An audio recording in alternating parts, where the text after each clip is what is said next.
And you have to feel for preachers' kids sometimes, right? They're always being invited to church. Would you like to go to Good Friday services with me? He said, no, thanks.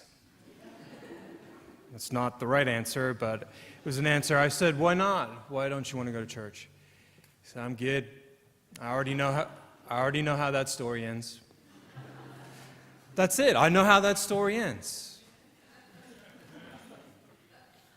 We know how that story goes. Jesus was arrested. Jesus was arrested.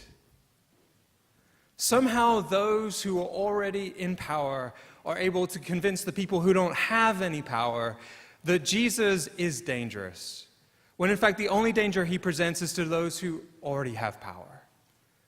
Why is he dangerous? Because his life is dedicated saying that hunger and debt and death and domination have no place in the ethics of God. Jesus is executed on a Friday upon the instrument of Roman power, which is intended to dissuade anyone and everyone from speaking against or working against the Roman Empire. Crosses are usually placed on the outskirts of a town so that those who come and those who go know who's in charge. Jesus is killed as one who has undermined the state by casting this alternate vision for the world. Bodies on crosses, once removed, are usually thrown into pits. The final insult to an honorable Jew is to deny them a proper burial. A man named Joseph of Arimathea gives up his burial place knowing that God's vision is for people's bodies to be honored and valued. This is a small act by Joseph, a small act in the face of what seems like Roman victory once again. Might makes right. Might makes right squelches the Christ, because it would seem Rome always wins.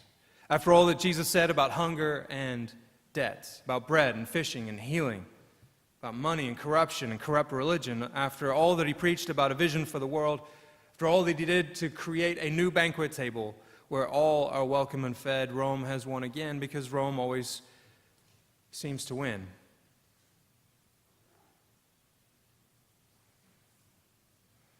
"30 years ago, this week, I was riding my bike, my BMX orange and yellow Rally Burner BMX bike, my pride and joy, behind my house in England. I had my radio Walkman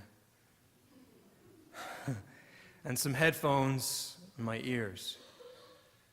My Walkman was pretty amazing because it could play cassette tapes and it could also play the radio. And so I tuned the radio to the semi-final game that was being staged between Liverpool and Nottingham Forest. This is a big game, semi-final cup game in England, soccer game. It was just after 3 o'clock. 3 o'clock is the hour when the game started. And I tuned in and I couldn't understand what was going on, because there was no game happening. It was just bewildered chatter taking place by the commentators about what was unfolding in front of them. Many of you might remember that terrible day. A series of terrible mistakes caused too many people at the game, all Liverpool fans, to be stuck inside one particular part of the stadium, which was standing room only terracing. More than double the capacity entered the section, those in the back not realizing that they were putting more and more pressure on the people in the front. When I tuned in on the radio, fans were climbing the fences trying to get out. They had spilled onto the field. The players were just standing there wondering what was going on, and the police were getting the referee's attention, telling him to cancel the game. 96 people died that day. Imagine being Peter Jones. Later that afternoon, Peter Jones, who was the matchday commentator on BBC television, a latter-day Joe Buck or Bob Costas, they told him to wrap things up, summarize what had just happened, not fade to black, just wrap it up, offer a summary. His summary lasted only a minute. The camera panned around the deserted stadium, scars, badges, jerseys, trash in the stands and on the field. Peter Jones, 1989. Much of the country was watching as he said. The biggest irony is that the sun is shining now. Hillsborough, the stadium, Hillsborough is quiet. Over there to the left are the green Yorkshire Hills, and who would have known that people would die here this afternoon? He concluded, the gymnasium here at Hillsborough is being used as a mortuary. At this moment, stewards have got little paper bags. They're gathering up the personal belongings of the spectators. There are red and white scarves of Liverpool, red and white bobble hats of Liverpool, red and white rosettes of Liverpool, and nothing else. And the sun shines now.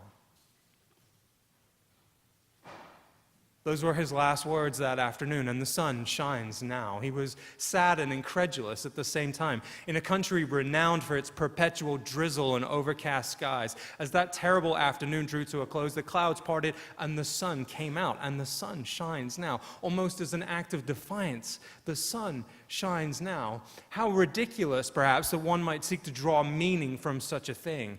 The clouds are not moral agents. They don't have minds of their own. They don't simply will themselves to evaporate because something bad has happened. We're not owed a sign of something good. And yet you know as a human being that the sun shines now isn't just a statement about the way in which droplets of moisture have gathered in the sky. It doesn't take away the tragedy. It doesn't sweep anything under the rug. It doesn't prevent outrage about what happened to innocent people. The sun shines now. It doesn't take away any pain. But it does illuminate what we know to be true. In the same way that the sun shines now, it doesn't obliterate the grief, the collective grief, as we looked upon what happened at Notre Dame this week. As we look at those pictures in the aftermath and we see ashes and rubble, and then we see an illuminated cross, that the sun would dare to shine on an illuminated cross. I want to make sure this morning that we don't just focus on the cross and ignore the ashes that are around it. We can't understand the value of a cross in that particular context without the ashes around it. I saw a back and forth between folks this week. Some saying that the preserved cross is a sign of God's existence, a way for us to know. How can you not believe? And others retorted that the cross was saved only because of its composition as gold, that it has a higher combustion temperature than that of wood. Voila, that's all there is to this story. What this picture misses, of course, is the firefighters that rushed in and the ingenuity of the artists who helped create the masterpiece in the first place. A masterpiece that is a symbol of devotion, wonder, and mystery. The way in which people sought to take care of each other, as they always do, as they collectively try to process such an event. Instead of sitting with that, we modern people are in a huge rush all of the time, always in a rush to describe or assign meaning, always in a rush to pretty up pictures that need prettying up, as if every picture can be prettied up, always in a rush to sweep the ashes away, always in a rush, in Notre Dame's case, to understand how, after losing a masterpiece that is hundreds of years old and a treasure for humanity, how we're going to rebuild as soon as possible. After his son died, William Sloane Coffin was tasked with preaching at his own son's funeral at Riverside Church in New York. He talked about people forever trying to pretty up pictures that can't be prettied up. He noted the volume of letters he'd received in the wake of losing his son and his best friend. He said that some of the very best letters he received, and easily many of the worst letters that he received, knew their Bibles really well. He said, I know all the right biblical passages. Blessed are those who mourn. My faith is no house of rest. Some of those letters came from fellow ministers, he said, a few of whom proved they knew their cards. Those passages are true, but the point is this: while the words of the Bible are true, grief renders them unreal. The reality of grief is the absence of God. My God, why hast thou forsaken me? Jesus calls. The reality of grief is the solitude of pain, the feeling that your heart is in pieces, your mind's a blank. There is no joy the world can give like that. It takes away. And he would continue as well, in his own way, saying that the sun shines now. I know, he said, even when pain is deep, that God is good. My God, why hast thou forsaken me? Yes, but at least my God, The psalm only begins that way, it doesn't end that way. As the grief that once seemed unbearable begins to turn to bearable sorrow, the truths in the right biblical passages are once again beginning to take hold. Cast thy burden upon the Lord, and he shall strengthen thee. Weeping may endure for the night, but joy cometh in the morning. Lord, by thy favor thou hast made my mountain to stand strong. The Gospel of John is written in incredible detail. How easy it would have been for the gospel writer to say of the three disciples, Peter, the beloved disciple, and Mary Magdalene, that they went to the tomb, they saw what happened, they believed. The sun shines now. Tears of joy, the sun is shining now. Everyone throw a party, the sun is shining now. But John gives us Mary Magdalene coming and seeing the stone and leaving, and then Peter and the beloved disciple running, and the strange detail of Peter being outran by the beloved disciple. Was that a dig at Peter? Was that an inside joke about Peter? But the beloved disciple gets there first but stops short, doesn't go all the way in, and so Peter goes in. But did you notice that Peter goes in and then there is no recorded reaction of belief from Peter? Merely observation. The beloved disciple dallies at the threshold, then goes in and believes. And Mary weeps outside the tomb. She stoops down, she looks inside, she sees two angels. She fights her way through her tears to say why she's so upset. Ashes all around, Good Friday all around, the depths of grief exposed, and the most ludicrous of situations has occurred. Because, my friends, Easter Sunday is totally and completely ludicrous, beautifully, wonderfully ludicrous, as is hope, as is joy on a day like today. We presume that in the darkness, Jesus, having taken off the burial cloths and the wrappings, has come out early in the morning, butt naked, and grabbed the gardener's clothes off the washing line, put them on himself, and it requires now Mary turning towards him to call her name as she doesn't recognize him in those strange clothes. Mary, he calls to her. Mary, he says her name. And somehow, some kind of way, she's able to understand how ludicrous, how beautifully ludicrous, how wonderfully ludicrous, how joyfully ludicrous this situation is. There are three disciples. One immediately believes. One who is curious, but we're not sure what he believes.